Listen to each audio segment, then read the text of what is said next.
So, welcome back to the podcast, Craig. It's nice to have you on, even though it's under different circumstances this season. Yeah, thanks, girls. I wish I was in, New York with you all, but hopefully sometime soon. Yeah, I've been already getting into this season. It's great. I can't help but notice this huge cast shakeup we have this season versus last. And I wonder, did it feel weird to you, or did it feel like there was a certain absence when you began filming without certain people? Obviously Cam was tough. I wasn't prepared for that. It happened very unexpectedly. And, Shep and I are, been doing it. We've always been together. So not having like my big sister there was tough. Other than that, it was fine. I mean, I love Naomie and Chelsea to death, but I think that their lives, on camera were just had maxed out. Chelsea wasn't willing to open up her life any more than she already had. And if you're not transparent on camera, then Naomie had, moved on with her life, in a different direction. And, so I was excited to get some new girls onto the show. I mean, Leva's been in our life for 10 years. I've been friends with her. We own a couple of restaurants together. She was Cameron's old roommate. And so she's always been in our lives, and she's actually been a big sister to me, just like Cameron. It just hasn't, we haven't tracked that before. And so that's kind of a newer relationship that you'll get to see on your television screens. And the other girls did amazing too. And by doing amazing, all that requires is you being yourself while you're filming, And so they actually surprised me with how authentic they were. So it was good. Yeah. I have to imagine it's also a little bit of a relief to not have to see your ex so much. That's not like a normal thing that usually happens. That was definitely tough. The prior, 2 years, fortunately now, we're both dating and moved on, and you'll get to see me date this year. And, once you find new people and start dating, it's just funny. We had a fun, interaction when we ran into each other at an event a couple weeks ago, and we hadn't gotten to talk in a while, and we talked for like 15 minutes, and her and I just laughed about the things that we used to do in our relationship that we don't do, and her new relationship and my, whoever, if I'm, dating or whatnot. So it was nice. I think it would have been great to have like her and her boyfriend at a dinner with me and one of my dates. I think that would totally great, but they're moving in another direction, so it's fine. But yeah, filming with your ex is not ideal. Usually you don't want to see him again. And yeah, especially not right after. You need that little bit of separation to just sort of, have some space from it and have some perspective. Fortunately, we were respectful and kind of each other. I know that Austen was terrified that Madison was going to bring, someone to one of our events. I thought, you'll just have to wait to see what happens. But yeah, I know that that's one of his biggest fears. So, it's definitely a unique situation. So the premiere episode is full of shocking tidbits. Finding out that Kathryn and Thomas were living together again. When I found out about Thomas and Kathryn, I was, my jaw hit the floor. I was like, what? I mean, even though I shouldn't be surprised at this point, it's still like, yeah, always going to be shocking. And to find out, he filmed, I think is absolutely incredible. That man is television gold that you will never find anywhere else. But he, and people that are concerned that we're doing him a favor or something by allowing him on camera, we're doing Thomas no favors by letting him film. That is him exposing himself, and so I think that was great. But yeah, I mean, I was blown away. I was like, what?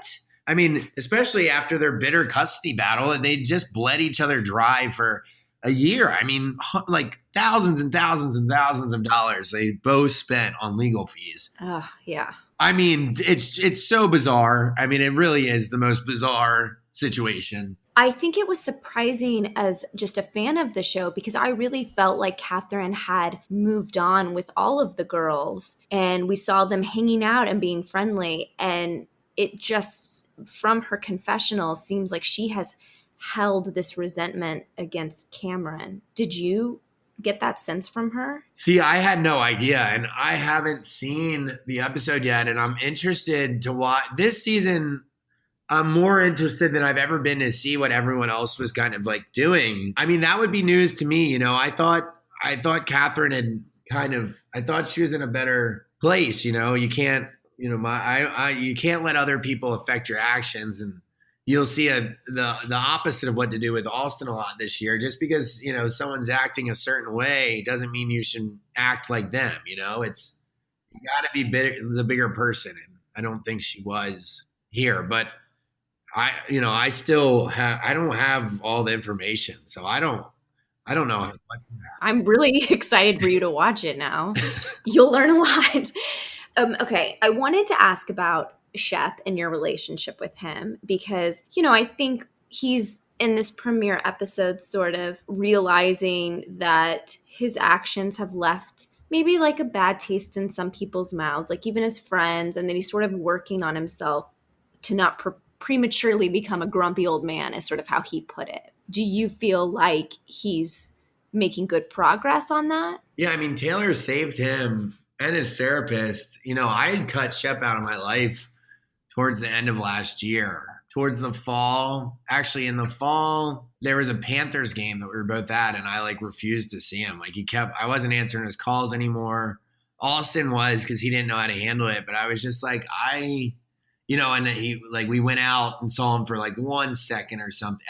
He just wasn't in a good place. And, I was progressing with Sewing Down South, and I was happy, and he just was bitter and mean. And it wasn't good for me anymore. And so I stopped talking to Shep in the fall, but I always held the position. I was like, if you decide that you want to get better or be better, I'm right here. I'll be the first one to go to lunch with you. But until you actually believe that your behavior is not okay and then it's not everyone else's fault for interpreting it that way, then I'm done. And he started to see a therapist and started dating Taylor, and he turned into the best version of himself. He was with me for my birthday in February in New York.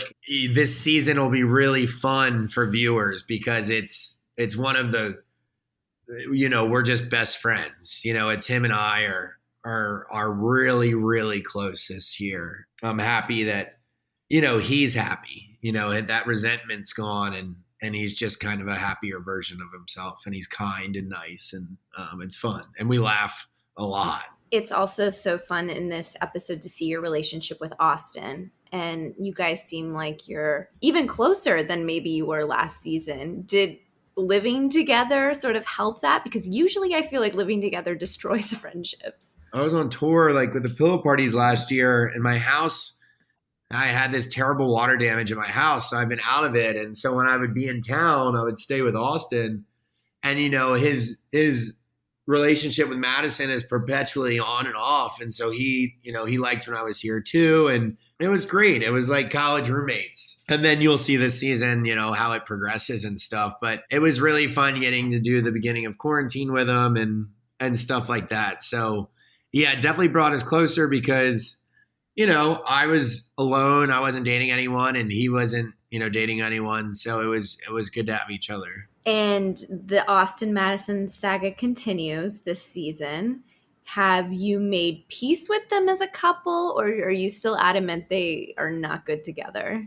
Well, I mean, they've never been together. That depends on your definition. Yeah. And, they really seem together at certain points this season. Is that not true? And that's horse shit, but what does that mean, though, that they're dating other people? I mean, Madison does, but Austen doesn't. He'll always be there for, Shep said something to him the other day, which I'll let Shep give you that line, and I'll tell Shep to tell you guys what he told him. But this isn't Madison's fault. I'm great. Madison and I are fine. Austen's a grown adult, and he has all the information he needs to make an adult decision, and he decides to be where he's at. And you'll see that we don't give a shit in the beginning of the season. We didn't care. We're like, go, you can do whatever you want. We don't care anymore. We were done. But things happen that don't allow us to be done with it anymore. And you'll see that. And even though it's the most dead horse in the world, it's revived a little bit. And there's a new angle and a new approach taken to it. But Austen's not, neither of them are good people when they're together. You know, it's one of those things that you'll see this season that it's insane. It's absolute insanity. But no, we don't give a shit. I don't care if if they're together or not. Just don't mess with my life. So you'll just have to watch. Okay, I'm really excited to now. I'm especially excited about this John Pringle angle that might be coming in and how that affects things. Yeah, like I said, you forget how old Shep is until you meet his friends. And then he the shade. Yeah. Pringle's nuts, like in a funny way. Like he came in and was calm and kind and like all put together, and then man, he can get after it. He came in with some absurd things that he left me scratching my head so many times. So he's a huge thorn in Austen's side this year, which is funny, but puts a few of us in, compromising situations. So he's definitely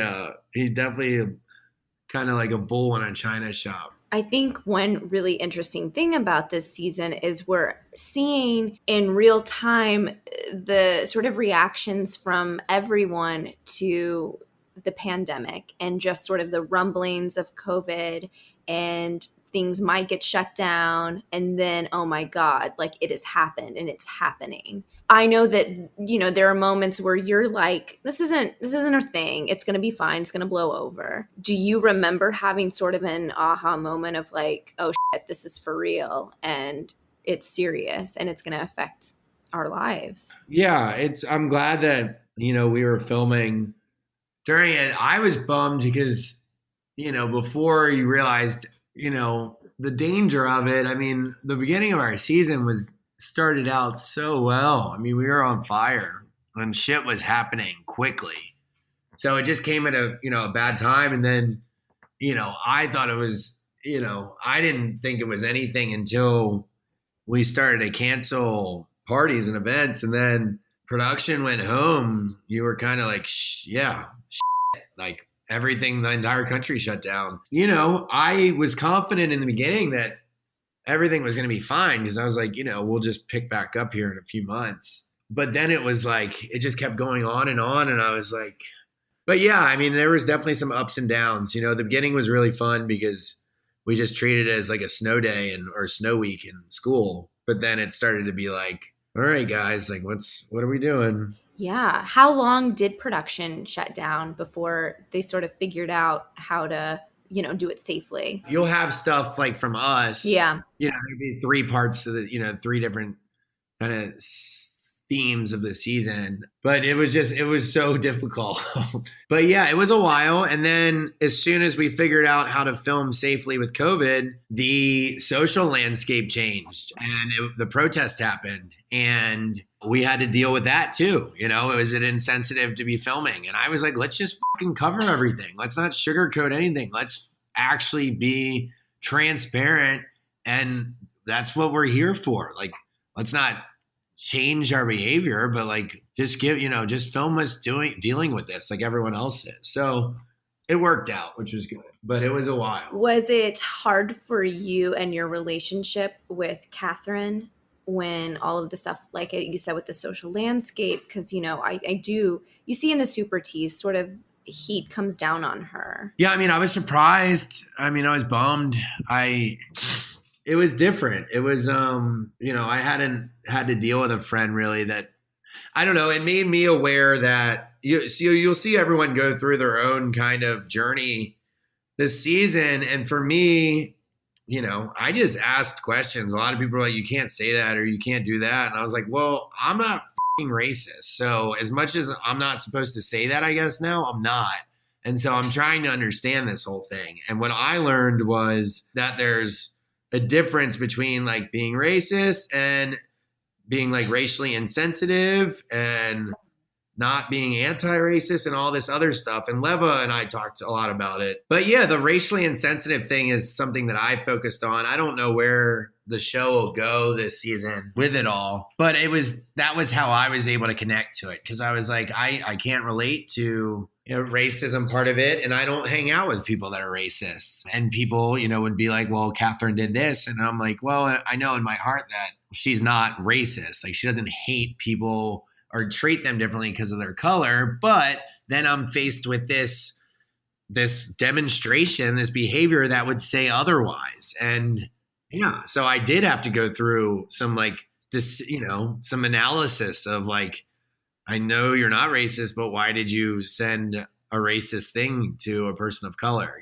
And so even in these interviews and stuff, you don't know what to say. And I'm going to continue to just be myself. And it is kind of scary because you don't, there's a lot of hairline trigger reactions to this stuff. But, I think the more open we are about this, the more progress we'll make. And so For sure. that's kind of just, my truth. Yeah, like we all need to be doing a lot of listening and open to learning. Right. Lastly, on a lighter note, I wanted to ask how the pandemic has affected your love life. You'll get to see it this season, which is great. It was I'm excited to talk to you all about that. I don't know if I can talk to you about it now. I guess I can. Yeah, you can. I had a pretty good quarantine. So I met a girl when I was in Aspen in January. And we were both like, I don't know, we were just friends. Like we weren't really interested in each other there. And then during quarantine, we started to chat like on Instagram and started to text. And because Charleston opened up, she was quarantining in Florida because she had lived in New York, but, wanted to get out of the city for COVID. So she was in Florida and she was like, I kind of want to come to Charleston for my birthday. Or I told her she should come up to Charleston for her birthday. Because at that time, we hadn't been hit. And so we started to open up again because it wasn't here, which then everyone came from New York and California. And then everyone in Charleston got hit. Yeah, so she came up and then we got to quarantine together, which was awesome. So for me, it wasn't bad. And then but learning how to be out of quarantine with each other has been the challenge. So we'll see what happens whenever we start filming again. But it was funny. I thought that like if you could quarantine together, that means you're fine, because that's what a lot of couples would struggle with, is being together all the time. But what you don't realize, or for us, is like, we were in kind of the honeymoon phase in a bubble, protected from the outside world, and so we just got to enjoy ourselves. And now we're dealing with regular stuff. So yeah, also dating someone on a TV show isn't the easiest thing in the world. And yeah, but yeah, it's all timing. Timing is funny because so I am dating this year, which is good, and you will get to see it. So she was hesitant. She didn't want to film at all. Like that wasn't. She didn't. She was kind of. She shouldn't have been blindsided with it, but she would be like, she was more of the person which was like, well, that's your thing, which is good because you don't really want to date someone that would want to be on TV. Right. The problem is then, you're kind of sacrificing some stuff. I would have loved to show more, and then, but you get to see a little bit, which is good. And hopefully it plays out well, because if not. I feel like the quarantining together, like it really has fast tracked a lot of relationships. Like people are going to come out of this married, Do you feel like that sort of happened? Yeah. And we had to take a step back, because as much as we wanted to say we weren't living together, afterwards, we essentially were. And we were able to realize that. For me, I couldn't see it. And it is actually something that Austen said to me, is like, Craig, of course. He was like, you and I spent 30 days together and then we didn't talk for a month. He was like, you have to like have space. And so, yeah, like, when quarantine ended, we were still kind of staying with each other because my house wasn't finished and stuff. And yeah, you have to reset and kind of, go back to normal life. So now we're normal people dating, which is good.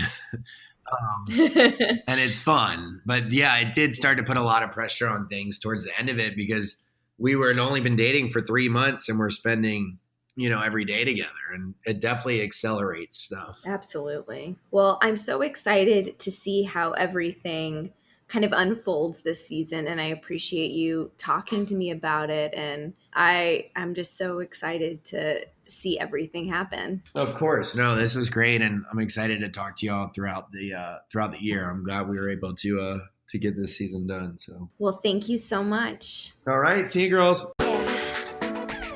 Austen, thank you so much for coming back, even though it is now virtual, onto the podcast. I know. It's kind of sad, y'all, because this is one of those things where it's like a perk of doing this, right? So, you film, it's like, it's super stressful. It's this, that. And then you're like, okay, but I get to go to, New York to do all this fun press and go and watch what happens and do this. And now it's all virtual. I know. Like, I just am ready for us to get back to the studio and be able to do these interviews in person. But at least we have the phone and these virtual recording sessions. Oh my gosh, it's probably so annoying for y'all, for sure. Season 7, what a ride. My first question is just, if you knew the series of events that would happen over the course of this season, would you still have signed up? Oh boy. You know what?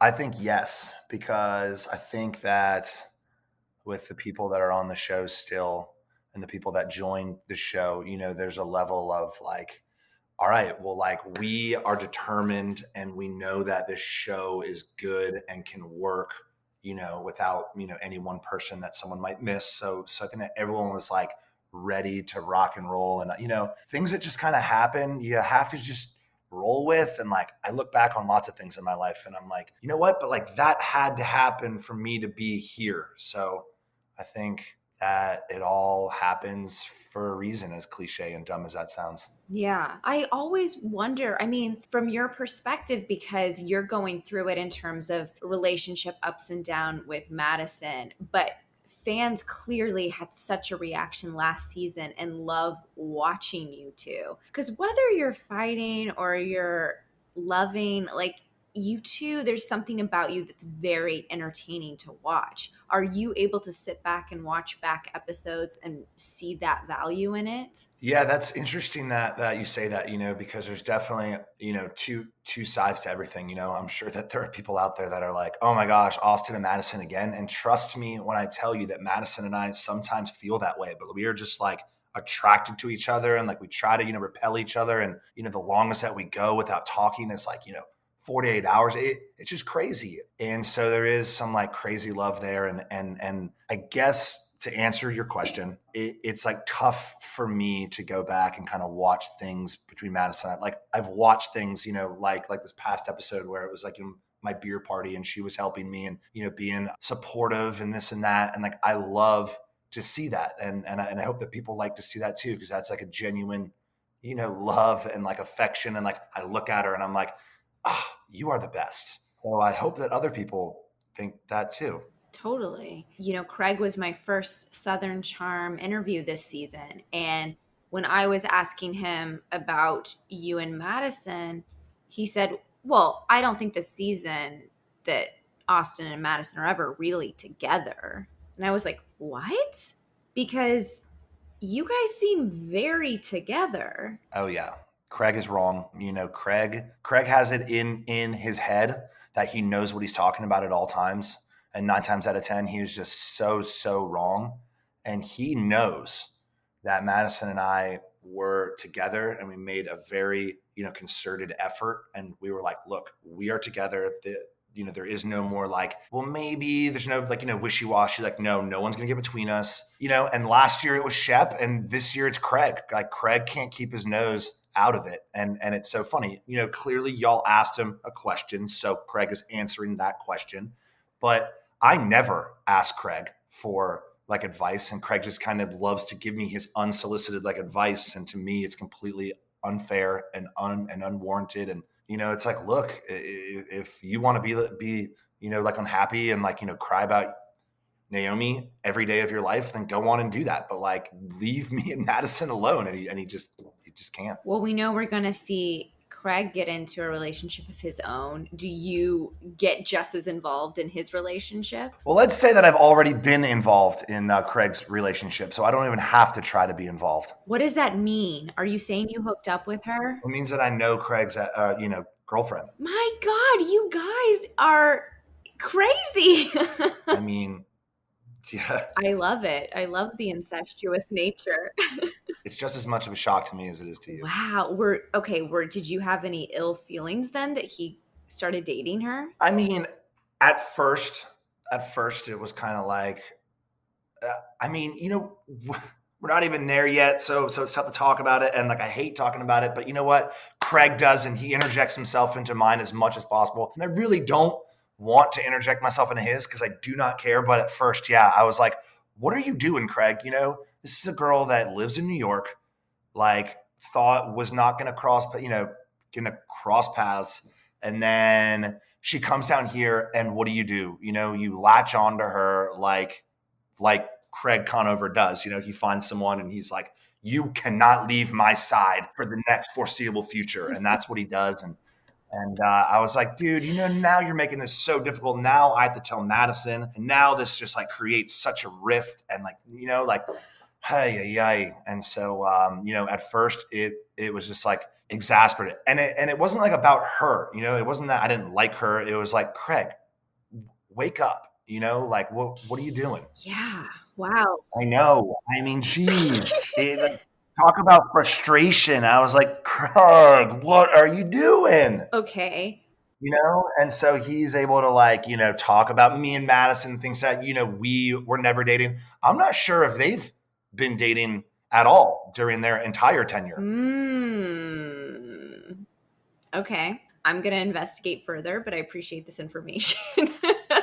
Okay. Well, so just to clear the air with Shep, have you dated Taylor before? No. Okay. Okay.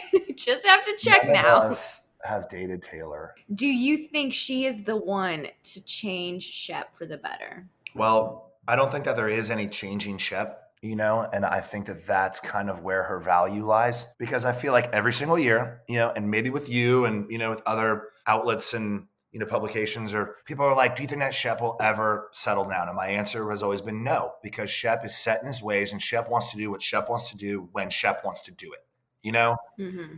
And from my experience, I mean, clearly I am not the forefront of, relationship giving advice, but I've been in one, and I've certainly been in a hell of a lot more than Shep has. And I understand that a relationship is about compromise. Some nights it's like, hey, you can't do what you want to do because you have to go and do this with her because she is your girlfriend and you got to do what she wants to do. And that's really not what Shep does. And she kind of lets him be him, which is important and interesting to see, and I don't know if it's because she's younger, if it's because the fact that she's younger means that she doesn't have a lot of baggage, but, she kind of loves him for all of his shortcomings, his dumbass, goofy hair, or, the fact that when he bends over, his butt crack, his always out, she loves that. She's like, oh, that's so cute. And I'm like, what? But that is important, and it's kind of, it's really cute in a way. So, she has somehow, figured out the equation to deal with Shep. Yeah. And that makes me happy, so let's see.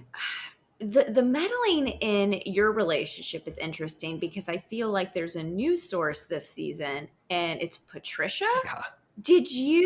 Were you aware? Because I mean, of course you're going to watch the episodes. You saw what she said about, Austen's not Budweiser. She deserves Budweiser. Did you know Patricia felt that way before the season aired? I mean, I guess that I always had kind of an inkling. So it's like, am I surprised?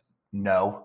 But I'm just shocked that anybody, and that goes to Patricia or anybody, could ever possibly have something to say about me trying to start a new business and trying to better myself. I can't stand the fact that someone would for 1 second be like, Austen used to have a job. Well, guess what? When y'all met me in season 4, I was peddling beer for a beer company, making $45K a year. And guess what? I was happy as a clam. I didn't care, but I'm now trying to make something of myself. I'm like, this is where I got my degree in college. I'm a major in small business, a minor in entrepreneurism, and I want to make something of myself. And so with the pushing of family and friends, especially family. And my mom was like, you have to go for it. You have to go for it. I'm trying to now make some money and make something of myself. And every inch of this company that has progressed is me and 1000% me, not like someone that I'm like, hey, can you go and do this for me? Can you go do that?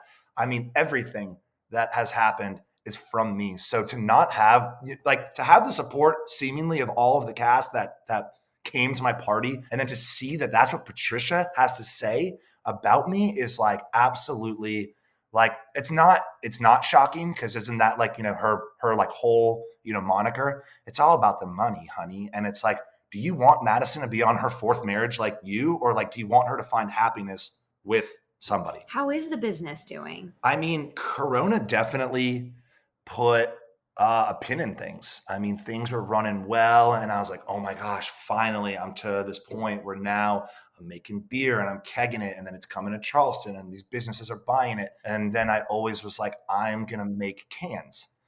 And coronavirus kind of forced my hand on that, because bars and restaurants were closed. So I couldn't sell in bars and restaurants. And that's where everything was happening. So fortunately, grocery stores and bottle shops and liquor stores were deemed essential businesses. So I was like, I need to push my product into cans ASAP so that people can, go and buy it. So when it dropped in Charleston, my initial order for Charleston was like 500 cases, and we were projecting it to be here for like 4 to 6 weeks. It was gone in 2 freaking weeks. And my distributor was calling me like, whoa, we need to triple up on this, and that's what it's about. Like, that's how I make money, volume, the more volume that I make, obviously, the better that I do. So now the rest of the state is kind of like, taking notice. So now this might not mean anything to you, but, Greenville and Spartanburg and Columbia are, other major areas of South Carolina. And now they want to pick it up. And then that's just how you do it. And you have to go there, and then I can go to North Carolina, and then maybe down to Georgia, and then maybe up again, to Virginia. Like, that's just what happens. You have to kind of methodically move.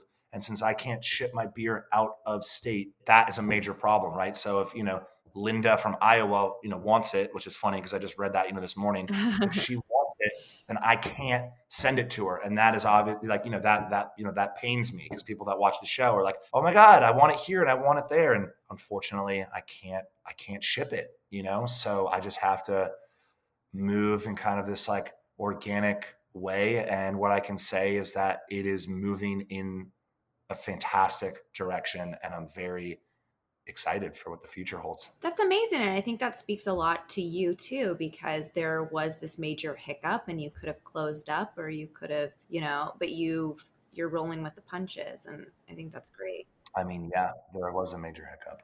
Yeah. And then if you think about it, it's like my product has a expiration date to it. You know what I mean? And Craig's pillows don't. And so if shops are closed up and all these bars and restaurants have my kegs, well, after 3 months, they're calling me like, all right, well, this is expired. And then I have to buy it back, Right. out of my pocket. And that's a problem. Do you feel, though, support from the rest of your castmates? Because, I mean, it was nice to see them all support you at the Charleston Food and Wine Festival. Yeah. I mean, I definitely feel support from, most everybody. And people are even Whitney showed up, and, Whitney is dry and sarcastic, and, his first instinct, of course, is to take a sip and then just spit it out, right? And then and then he laughs, and I'm like, oh, Whitney, but the fact that everyone showed up, and people did not have to show up, because there were some people that didn't, and that just feels, really good. And I'm with Craig often, and I always hear Craig, talking it up and telling people, where they can find it and this, that, and the other. So it definitely feels good to have support, yeah, from your friends. And would you say, friends, that John Pringle falls in that category? Yeah, look, I mean, we're really early into the season. Yeah. And obviously you see the way that it's going, and I don't know things that are filmed when I'm not there, and what, Madison says and what Pringle says when I'm not there, and, his scene with Craig and this and that. And I will just say that John Pringle has no bearing or effect on Madison and my relationship in one single iota. Really? So there is no like there is no way, shape, or form does John Pringle have any sort of effect on Madison and I. Yeah. Like, obviously, the new guy thinks that Madison is hot. Okay, cool. So does everyone else. Like, got it. I'm not going to play this role of like, hey, you can't talk to her. Like, that's just not what I'm going to do. So, if they meet up for like a play date because they have kids, like, I mean, what does that mean? It doesn't really mean much to me because I know what Madison and I are and what we've been through. And so Pringle, I had to, I don't want to give it away because obviously we're so early in the season. But yeah, I definitely have some words with Pringle at one point. Well, I'm very upset because I know we hear about it, but we don't see it like a get together, I think at your place. Yeah. And then he, really comes on to Madison, it sounds like. And Yeah. you have words then. And I am so mad production wasn't there to capture it. Yeah, it was kind of one of those things where it's like, cameras go down and, we keep on drinking and keep on doing this and people start showing up and a bunch of us were here and he's sitting next to her and, me. And I think that I'm like, talking across the table to like Shep and Kathryn or something. And I hear Pringle say something like, and by the way, at this point, he has met her twice and talked to her or like, known her for like a week and a half. And he's like, oh, I'm really like, fighting like through my emotions for like my feelings for you and like, my friendship with Austen. And like, I heard that and like, I turned and stopped on a dime and I was like, are you out of your mind? I was like, you don't even know her, you drunk idiot. Like, get out of my house. And like, we had like a yelling match. And then, we like, hugged it out. And Madison will be the first to tell you. I'm sure that she has a lot of things. Like I am not this like overprotective crazy person, but like I've been known to flip a switch on someone that's like doing something that's inappropriate to her, and she knows, so she wasn't surprised at all. She actually loves it. But I was like, "Are you kidding me, Pringle?" And I was like, "You're trying to be friends with all of us, but like the one way ticket out of here is like to go for like another guy's girlfriend. Are you nuts?" Yeah, that is so crazy. I mean, and that's kind of Pringle. Do you think he would have acted that way regardless, or do you think sort of the comments Patricia made sort of egged him on? Yeah, I'm sure that, Patricia probably gave him some sort of validation, and then he was like, well, I mean, Patricia was telling me to go for it, and once again, it's just very disappointing. I mean, Patricia knows everything from Madison, and I'm sure that like most, girlfriends, what do you do to other girlfriends? It's like you kind of, complain about what's, happening. So I'm sure that Patricia hears a lot of the bad and not much of the good. And it's just, like I said, is it surprising? No, but very disappointing. Yeah. The cast was noticeably different this season. Did it feel different for you at all once filming started, or does it just sort of feel like normal right away? Look, I didn't notice any bit of difference. And that is not to like, knock the people that left. It really isn't. It's not to be like, oh, they weren't valuable. Who cares? It's not what I'm saying at all. I'm just saying that when I was filming, I didn't notice, anything because it was just kind of like, all right, let's like, move forward and let's, keep it moving. And I'm filming this and I'm doing this and I'm focusing on, making my beer look good, focusing on my relationship, with Madison and the people that I can talk to about it or not talk. Like, so I didn't notice. And I know that before the break hit that Craig and I were like very excited about what we had filmed. And we were like, we think this is going to be awesome. And people are really, really going to like it. And that was kind of our mentality about the whole thing. So I guess my last question would be, you and Madison have had this on and off again relationship. So her, you've had experience with her as an ex-girlfriend. Who is a better ex, her or Chelsea? Oh boy. I mean, that's impossible to quantify, right? Because Chelsea was a different kind of girl. Chelsea did not like the minutia that me and Madison, do. So, right, if Chelsea got off work, she's like, my first phone call is not, to you, and I don't want you to like expect me, to call you, right? Whereas, with Madison, it's like I could go to, the gas station and, call her and be like, all right, so this pump, just didn't work. So, I had to move to pump 4, and then my credit card got declined, and like she answers, and then, we talk about it, and Chelsea like was not into that, right? So zero animosity towards, Chelsea, because she was just so easy to, deal with. And she's not that kind of person to where I would ever have any sort like of animosity towards her, other than, of course, watching the show and kind of hearing some things that she had to say about me. But then again, that's it's all good. Chelsea is definitely easier to deal with, because Chelsea wouldn't go out of her way to try to make me feel bad or uncomfortable in any sort of way. And I cannot say the same thing for Madison. Yikes. Well, that just means she loves you, The opposite of Who? Which one? Madison. Ah. I want to thank you so much. This was really great. Yeah, I mean, I hope so. And I really hope that you guys are enjoying the season. Oh, so much. I think that there's a lot to come, and a reunion taking place, which is good news. Oh, thank God.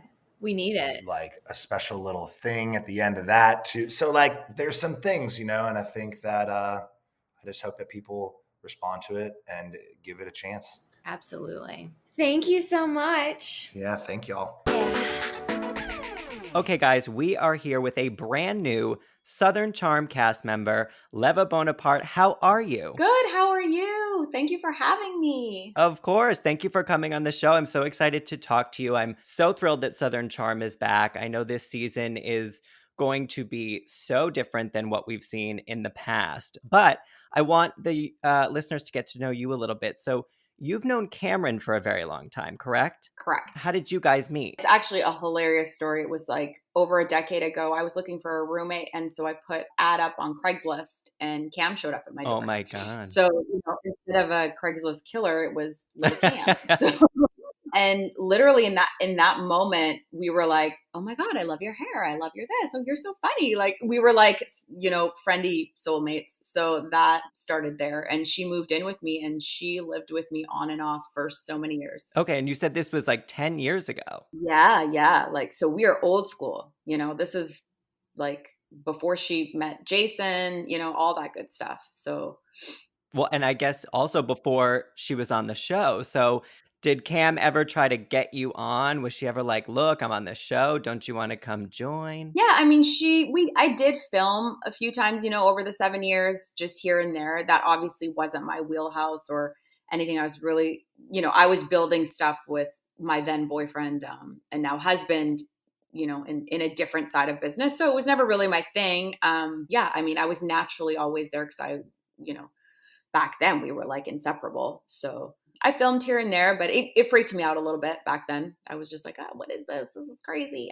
Okay, I'm leaving now. Bye. You're like, cameras? No, not me. Yeah. Okay, see you later.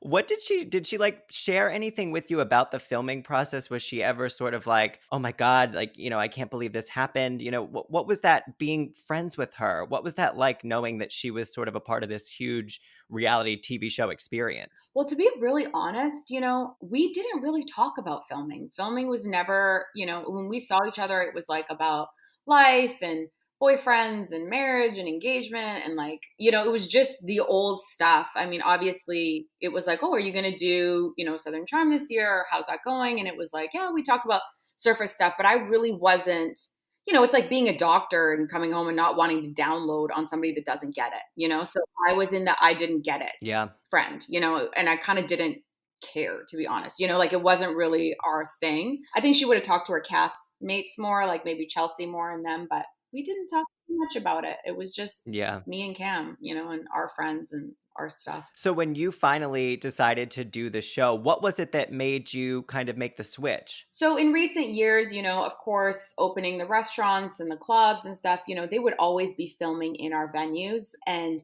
I'm already naturally friends with the group because I know quite a bit of people in the city, A. And B, my husband and I are through a lot of events and parties. Like they're all invited to my birthday party, but so is another 100 people, So Right. that's the way to put it. I've known them all. Craig closer than the rest, and Danny dear to me, Naomie dear to me.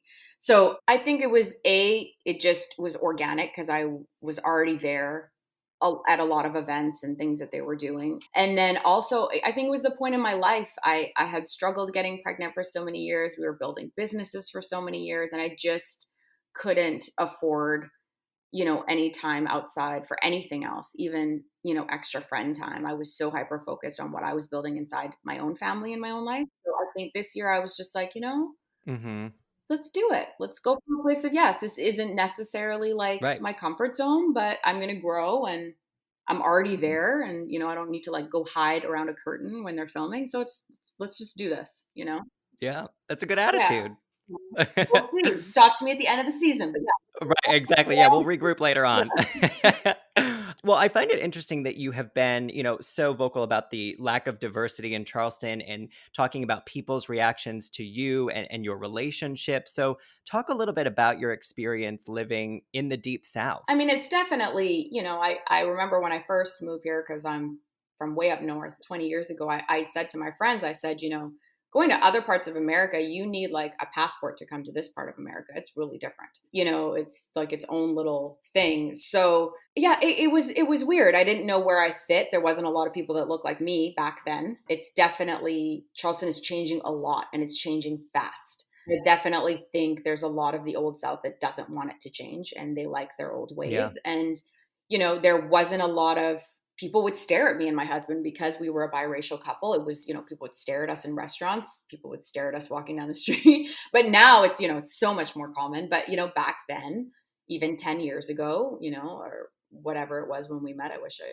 was better at dates, but it was weird, and it was like, even when you'd go places, at night, it was like you'd see a line of black people, a line of white people, and I'd be like, where do I go? Which line do I go in? What, I'm feeling really tan. Maybe I stand in this. So it was a weird space to fit in, and nobody, people would be like, are you Italian? Right. Or, like, are you Mexican? So it was weird. All of it is very different. It's kind of, you feel like you're traveling back in time in a good way and in a bad way. Yeah. That's a good way to in put a good it. way, yeah, like the South, the families, like the sweetness, the kindness, the like good day, have a great afternoon, like all that good stuff is there, like the home cooked meals and like all that beautiful stuff. But there's a lot of stuff that like we need to abandon, because civilizations grow and humankind grows and, we do better. Absolutely. And some of that stuff still exists. And yeah, it's not always nice and it's not always palatable and it's not fun.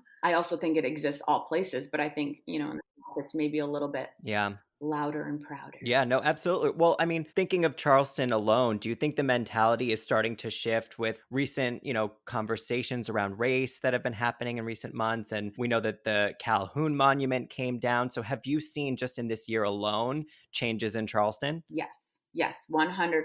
I've seen change over the past few years, but this year, somebody came and shook the house up, so, and I think that is resonating all over America. And I think that, despite it feeling like a major growing pain, it's a beautiful thing. And, nobody in America is doing it perfectly, but I think that we're all moving towards progress. And I think that is astounding, and challenging and tricky and beautiful and complicated. So, Right. for my son, I'm happy that statue came down, not just because it was a statue, but because that particular gentleman's history and because of the way that statue was facing what was used to be called Boundary Street, where African Americans could not cross that street, or they could be killed. It's an ugly demonstration of, privilege and prejudice, so it wasn't just about the statue. It was about why the statue was there. It was there to scare. It was there to dominate. And I think that that's why at the end of the day, it needs to go and be parked somewhere where history can remember what was, and we can remember to do better. And particularly because it's on the same street that there was the Emanuel 9 massacre in that church. And so in order for this city to heal, we have to do better. We have to honor those people. We have to honor that that didn't turn into a race war, you know? So, Absolutely. so that, I think, you know, just even as I speak on it, it gives me chill bumps, because if I felt like that moment of that statue coming down was those 9 individuals, like angels, just saying, come on, like, let's honor the kids. Let's honor everybody.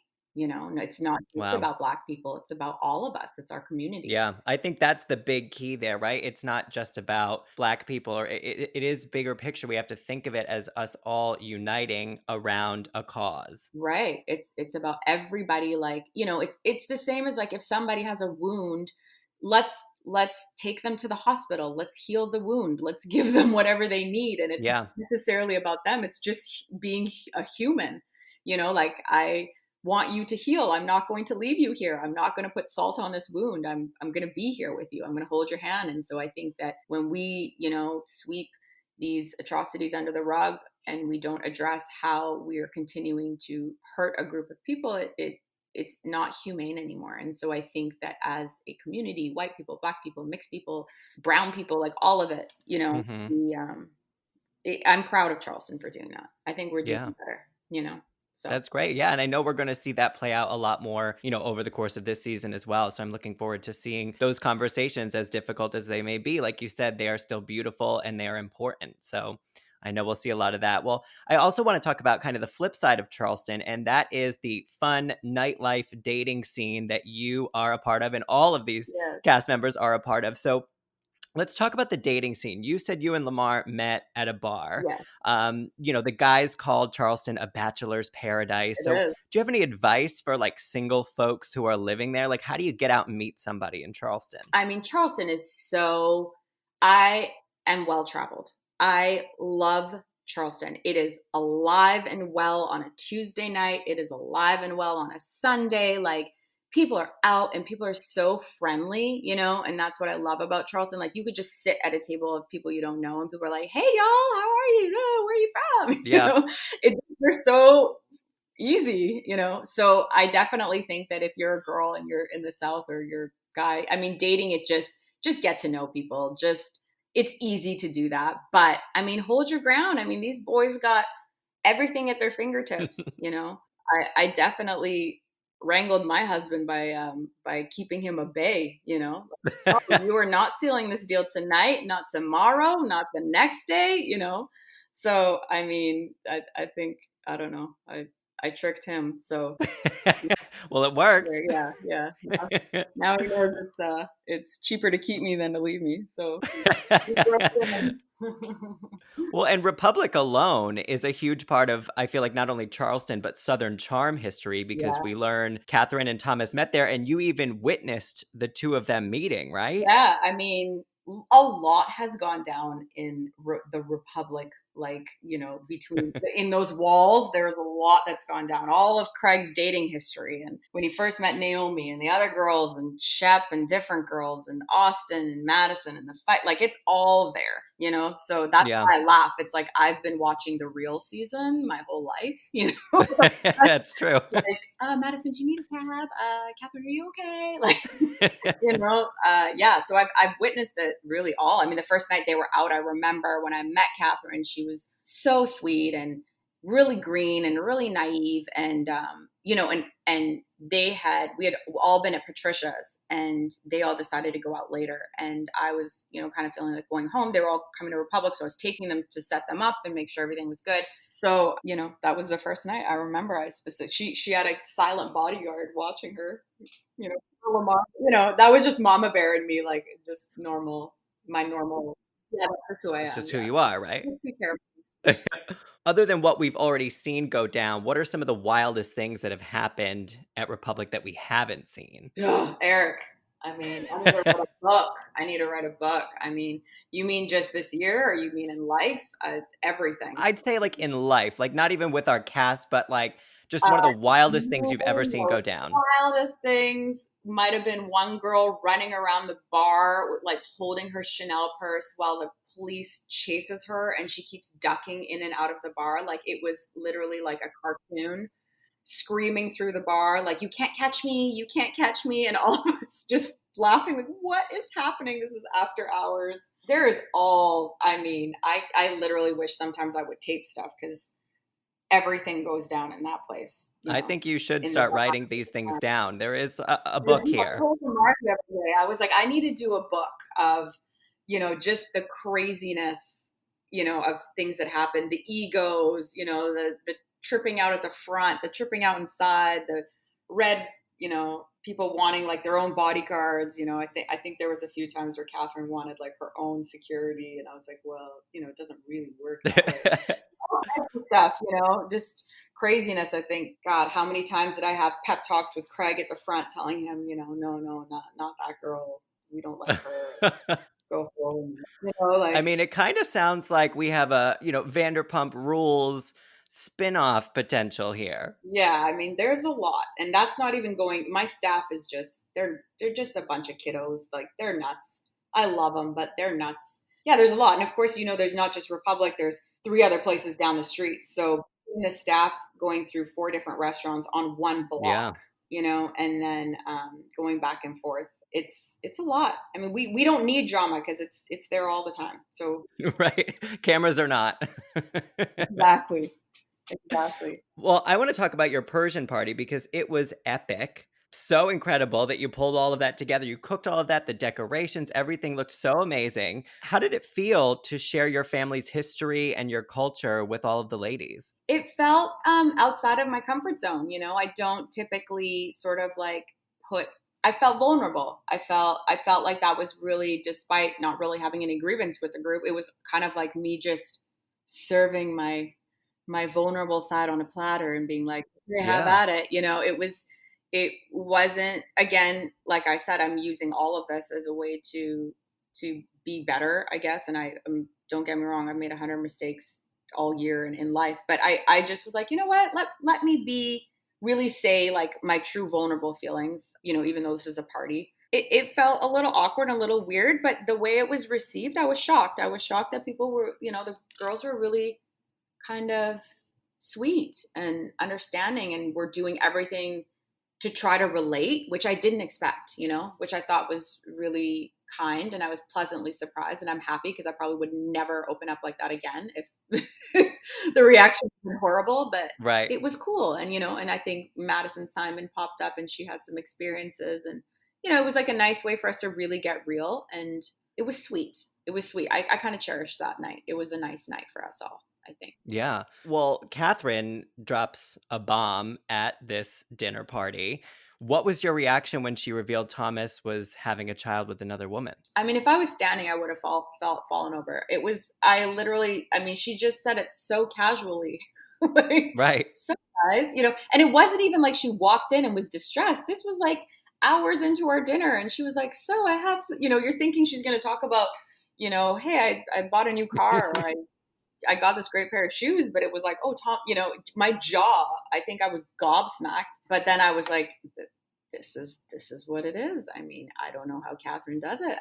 I don't know how this girl is even like standing straight, but she held it together and just sort of casually mentioned it. We were gobsmacked. And also because like, we know the other people, we know, we know of them, and like, they're known in the city, and the woman's husband is known in the city. So it was shocking. Yeah. Right. To say the least. Yeah. Well, how has your relationship with Kathryn evolved over the years? Obviously, at the start of the season, we see a little bit of tension over the, Cam rumors and everything. So talk about from when you first met Kathryn early on when she was young up until like this season. How has your relationship changed? I mean, I think when I first met her, I just, and this continues to be sort of the underlying part of our relationship, is I just continually sort of want to mom her or big sister her. But she ends up, I think with Kathryn, what I've learned is that in the moment, I really enjoy Kathryn and I feel like I can connect to her. But then it's like the minute she walks away, there's this whole other person that takes over and just sabotages everything. So, and is like a person that I I'm consistently gobsmacked by, because I'm like, who is that person? And who's the person I just hung out with 3 hours ago? So she's a complex girl, for the good or the bad. I definitely find her a little, kind of like a pretty ticking time bomb, like where you want to look at it, maybe touch it and pet it, but then you're like, I feel like I'm, this is a little thrilling, but like I feel like I might die, so jumping out of a plane, like there's a little thrill. That's the feeling, I think, at this point, how I feel about her, where I'm just like, she cracks me up sometimes, but other times I'm just like, Kathryn, what planet do you live on? And I've had tremendous grievances with her, and it has been up and down with Kathryn. It has been up and down, and I don't know where my feelings sit at this point. And I'm not feeling any pressure to decide. Yeah. I'm sort of standing in my corner as a 41-year-old woman who's lived a little bit longer than her. I'm just standing in my corner and just seeing how I would like to proceed. Okay. And really where I sit right now. And what about with the other women? I know you're very close with Dani, you had said, and what about like Madison and Patricia? How long have you known them? So I've known Patricia so Cam introduced me to Patricia years and years ago. I've always known her. I've been to parties at her home, and she's always been kind and sweet. And her and Whitney, I've known Whitney, for several years through Cam as well. Super generous, like just wonderful duo. And I've known them, obviously I've grown a little closer to Patricia this year, and she's been really sweet and very, almost like a mom-in-law, like, even though I'm obviously not married to Whitney, but just really kind and really, always kind of giving me advice and sweet and smart. And she's such a wealth of knowledge. I don't even think she realizes she is, just because of the life she's lived. She's so intelligent and savvy, she's savvy woman, and for her age she's really like kind of a feminist. Like she just really, I admire her like fire, so that's my relationship this year. I get to see more of that, and I kind of like to soak it up, because I'm just like, oh, I want to learn everything. I know. Don't we all kind of want to be Patricia when we grow up? Like yeah. I'm literally reading the memoir. There's a chapter about her that I'm reading that, and then there's like just a section where there's some reference to Patricia, and I'm like, oh my gosh, who's that girl? Like, wow, so cool, because I don't see that side of her right now. But she's right. Fun. She's fun. I want to be that. Madison, pleasantly surprised. I've known Madison for several years. I've not been close with Madison. Obviously, she has been a little bit of like oil and water with people that I care about. But I always like to give people like I like to be, okay, me and you now. Like, let's see how this works, but also don't F with my friend. That's sort of the way I go into things. And so obviously she has had some major issues with Dani, and I care about Dani deeply. So my relationship with her was like, okay, we're cool, but like, don't hurt my friend, because it's not okay, and we're going to start to have issues. But Madison, I there's something about Madison has that temper, and Madison will burn the house down, and like I always say, back in the day 10 years ago, I would burn the street down. So I get that. I've tempered my temper, even though it rears its ugly head quite a bit this year. So I get that I get her in a way I think other people don't, where she can lose her temper, but then she'll maybe go home and like cry, and she tries to act a little tougher than she is. I think there's a little bit of me in there in that sense, but she can be a little sneaky girl, and sometimes just she'll get dirty, and that's the part where I'm like, come on, Madison, that doesn't serve anybody, not even. Yeah. So right. Well, I got to ask about the boys too. So as a mom with a family, who do you think will be settling down first, Shep, Craig, or Austen? Craig, 100%. Ah, okay. 100%. And why do you say that? I mean, I know Craig's family. I know his parents. I know Craig like literally says he wants kids. He just, he just isn't ready yet. He likes kids. He's so good with my son. Like, it's weird for like a single guy to be like so cute with kids. Like, he's just good. It's in him. And I think that really if Craig and Naomie were still together, they'd probably be married. I think Craig is the kind of guy, I don't think it would have been right, but I think that Craig is the kind of guy that truly just wants a good family. And, that's on his bucket list, and he values it. It's not just a thing he's doing for his parents. Like, he wants it. 100%. Right. Well, we had him on the show recently, and he mentioned that there was a girl in his life. I think he did not use the term girlfriend specifically, but there was a lady who's been around for a while. So have you met this girl? Yes, I've met her. Oh, She's very beautiful, quiet. I didn't have a ton of conversation with her, but yeah, I've met her. She's very gracious, beautiful. Just the type of girl I think that Craig needs. Craig needs like a confident, kind of quiet girl that will let him butterfly the room, like run around and yep. work the room, Yep. and she'll just kind of sit back, like a quiet strength, kind of girl. That he needs. So I, Yeah. I feel like that's what Shep needs too. And that's a little bit of what we see in Taylor this yeah. season, right? She's a little bit more Well, quiet and Shep reserved, and needs she's that, there but to Shep like, needs a leash too. Shep needs like a good, like yes. little whip once in a while. I don't think Craig needs that. I don't think Craig reacts to that, but I think Shep needs that. And I don't think that Shep will have to be ready for that one day. You know what I mean? I think the right girl will be able to crack that whip, but until then, we'll see. But his girlfriend is just a little ray of sunshine. She's really. Yeah. I have to ask, speaking of being a mom and having a family, I have to ask how you landed on your son's name. Oh, so my son's name is he's named after his father, and his father is named after his father, so it's very southern, I yeah. see. So his nickname is Little. He's named after his dad, Okay. and we came home from the hospital, and his dad was like, "Okay, so I'm Lamar, and you're Lamar, but I'm big, and you're little." And he just kept saying that, and he was like, Aw. "I'm big Lamar, and you're little Lamar," and so it was funny because he's never been a little baby. He was off the charts. He's always like been way bigger than so he's actually quite big. He looks like a 4.5-year-old. He's only 2.5. So it's just cute because people are like, why is he named Little? He's so big. And I'm like, I think he's literally going to be like a grown, huge man bigger than me. And I'm going to be like, come here, Little. Right. That'll be so funny. Yeah, I was curious because I noticed the lower third was coming up little, and I was like, okay, I need to know the Yeah. history behind this, but that's really cute. Yeah, he's the third. So, in the South, it would have been, you call him Trip or Trey, and neither one of those really sat well with me. So we just stuck with Little.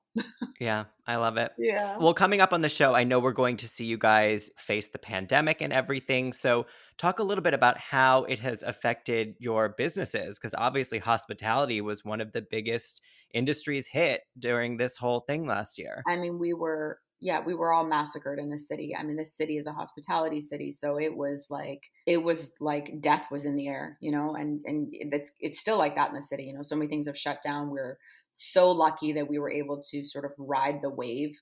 Lamar and I were really aggressive as soon as things happened. It was like furloughed everyone that we could, shut everything down, went to skeleton staff, kind of shrewd about it, but that's what allowed us to survive. Now, we're open again, but it was terrifying. It was scary. It was stressful. I was telling somebody else that I was speaking to, like the day that I knew we had to furlough, hundreds of employees, it was, over 100 employees. I physically, like, I felt like my body was broken down. So it was rough. It was, Yeah.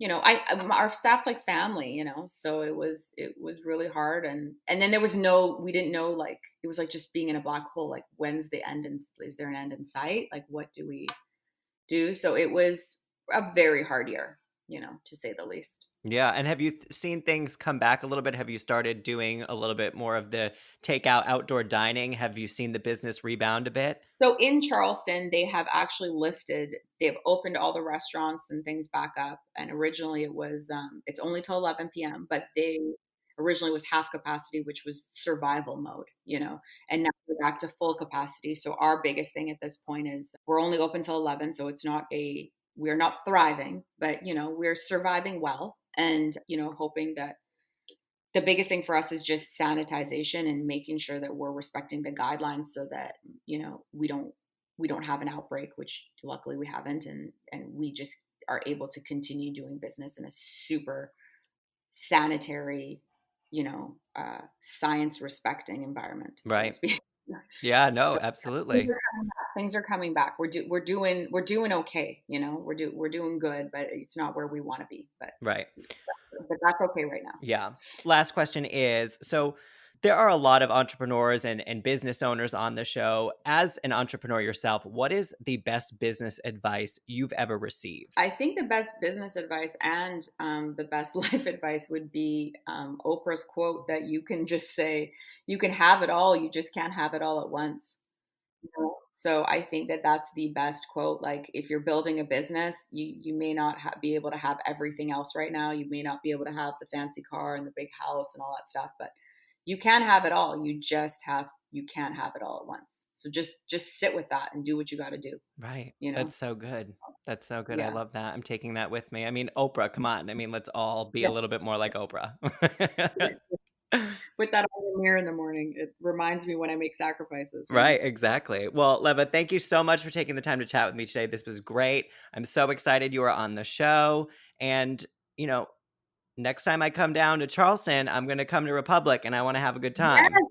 Yes, you are. We're going to take you on a tour all the way down the street. Awesome. Well, thank Yeah. you so much. Thank you.